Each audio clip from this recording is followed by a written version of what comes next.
Pozdrav svim ljubiteljima dobre psihologije. Ja se zovem Tanja Šešum.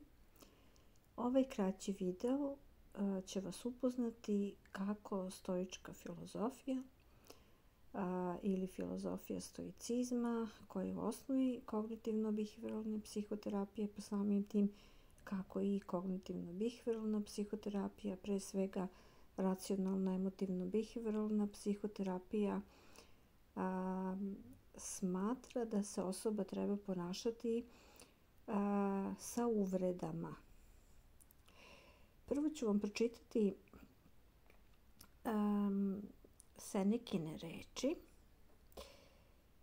koje predstavlja odličan uvod za današnju priču kako postupati sa uvredama. Seneka je rekao: koliko je bolje isceliti se nego tražiti osvetu posle povrede. Osveta zahteva mnogo vremena i izlaže nas mnogim novim povredama posle te prve koja ju je pokrenula. Gnev uvek traje duže od bola. Najbolje je postupati obrnuto. Da li bi iko mislio da je normalno uzvratiti mazgi ritanjem ili psu ujedanjem? Jednostavna, ali pakosna primedba može da nam pokvari ceo dan. Ali samo ako mi to dopustimo. Lako je naljutiti se i uzvratiti uvredom. Ili, ako se ne slažemo s onim što druga osoba čini, možemo pomisliti: osvetit ću mu se ja zbog ovoga pre ili kasnije. To je najgora moguća reakcija na uvredu koja dolazi od strane drugih ljudi. Kako stoici reaguju na uvrede? Postoji više strategija koje stoici preporučuju. Jedna strategija je da zastanemo i upitamo se da li je to što je rečeno istina. Zašto je uvreda uvreda, pita Seneka, kada nam osoba kaže ono što i svima jasno i s čim se svi slažu. Drugo ponašanje je da se zapitamo ko nas je uvredio. Ako je to neko koga poštujemo, onda treba da cenimo njegovo mišljenje i prihvatimo ga kao nešto što će nam pomoći da postanemo bolji. A ako ga ne poštujemo, zašto se uopšte sekiramo zbog njegovih reči? Seneka savetuje da osobu koja nam je uputila uvredu posmatramo kao prerano poraslo dete. Baš kao što bi bilo glupo da se majka nervira zbog reči svog dvogodišnjaka, glupo je i da se mi uvredimo zbog reči detinjaste osobe. Ljudi koji se tako ponašaju ne zaslužuju naš gnev, kaže Marko Aurelije, već samo naše sažaljenje. Setite se da razumni, mudri ljudi ne vređaju druge ljude, barem ne namerno. Ako nas neka osoba uvredi, možemo biti sigurni da je ta osoba nezrela i puna mana.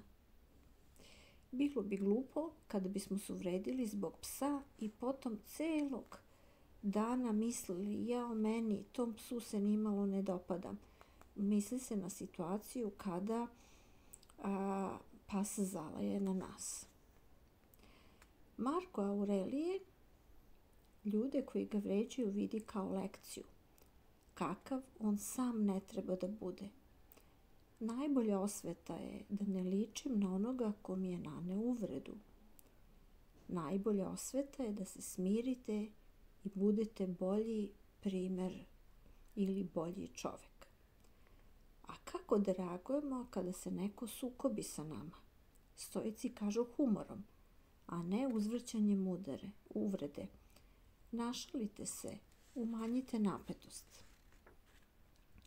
Ponekad može biti teško da nađemo prave duhovite reči, a tada bi bolja strategija bila da uopšte ne reagujemo. Umesto da odgovorimo na uvredu, smireno i tiho podnesite to što se upravo dogodilo.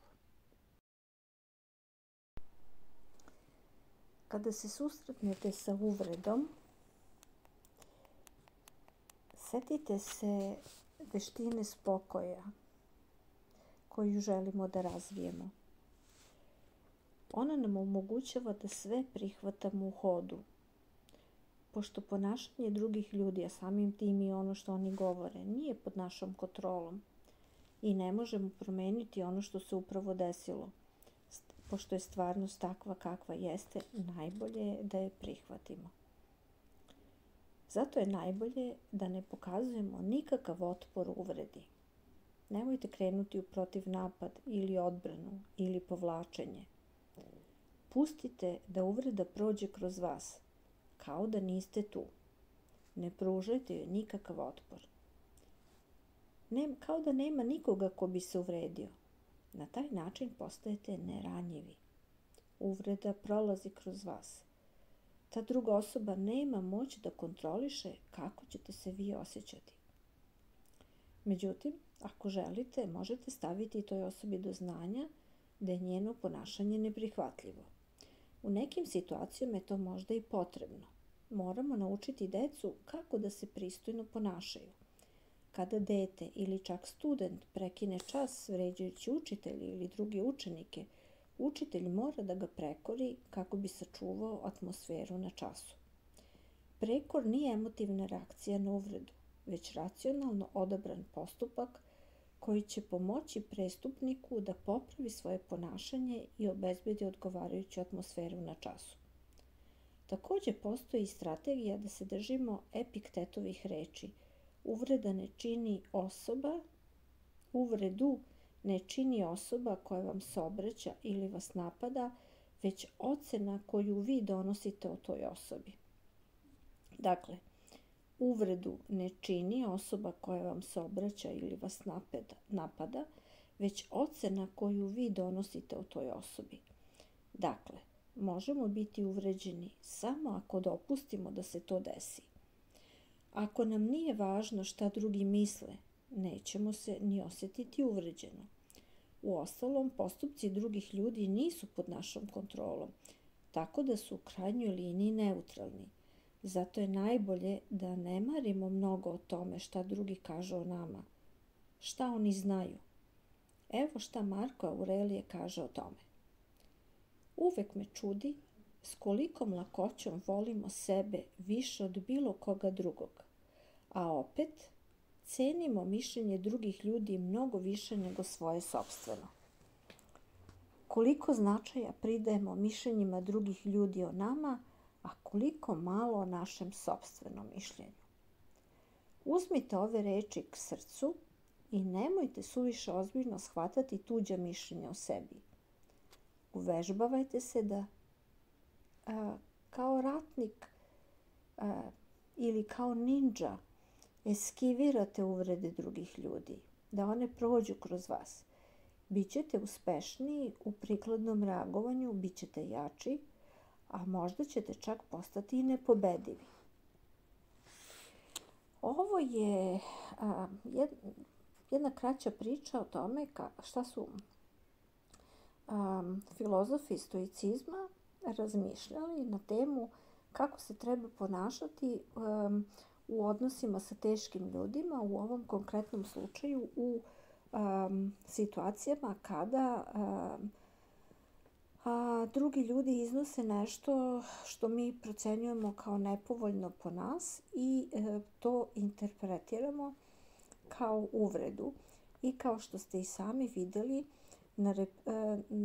na repertoaru postoji čitav niz različitih ponašanja kojima možemo pribeći od prihvatanje mišljenja druge osobe do dozvoljavanja da ne pružanja otpora uvredi, to je dozvoljavanje da ona prođe kroz nas, do upućivanja prekida drugoj osobi, do korišćenja humora u takvim situacijama i do razvijanja nezavisnosti od tuđeg mišljenja. Puno pozdrava do sljedećeg videa na ovu temu i slične.